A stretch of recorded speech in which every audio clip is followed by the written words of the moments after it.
As every good journey, it starts with a long and boring trip, which happens to be really boring if you're stuck with my family. After a 14-hour drive and having raped the play button in your iPod until your battery is dead, you arrive to this place. A house lost in the woods from the times in which houses would sprout from the ground and not from highways or neighborhoods. From the times in which a man could find peace in his backyard.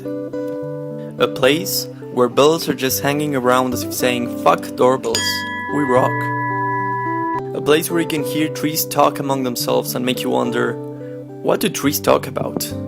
Maybe they talk about their dead, remembering good times. Or maybe they just ask themselves, when will the next rain come? Because here, when it rains, it pours like summer storms, and you can almost hear the trees say to the sky, "Thank you." It's a place where every knick-knack has a story, and every inch its former glory. A place where birds learn to fly, and when they are older, return to die. It's a place where you can take your shoes off, because the grass swears it won't harm you, and then sprint in one direction, and the wind won't blow against you but twist and turn to make you fly, because you feel sorry for all of us who once wished for wings but never got them, who always open our arms longing to be made of paper, so that a gust would be enough to pick us up, to prove us that we are not the prisoners of the earth, nor destined to live on the ground. So the wind tells you not to worry. There are no fences over here.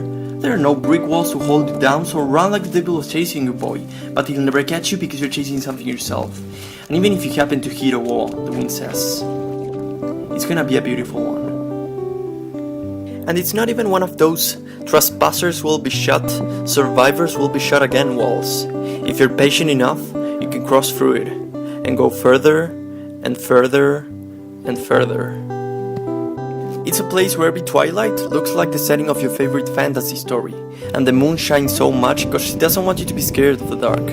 It's a place where watches feel lighter, where appointment books feel empty, so hours go by and you spend the time getting to know who you are, in case you needed to catch up with yourself.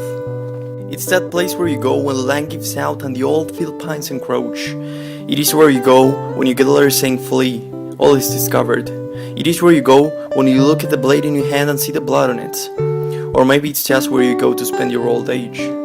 Because this place is full of old stories of old people, and when they tell them, I can see their faces light up. So I know they're worth the space they take up in our heads. And I can't help but smile when I think we might be leaving our fingerprints on these walls without even realizing.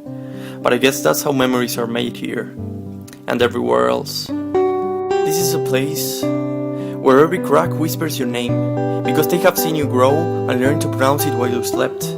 And you can help but love them, because they are not the flaws of some building. They are not imperfections we must overlook, but the shaky signatures of the years which paraded through these halls. And if they are indeed bringing these walls down, it's only because time is old and has shaky fingers. So sometimes he turns whole cities into rubbles when all he wanted to do is write on the stone, I was here. But I'm never too harsh on him, because here he can't touch me. Here I'm timeless. Here I feel infinite.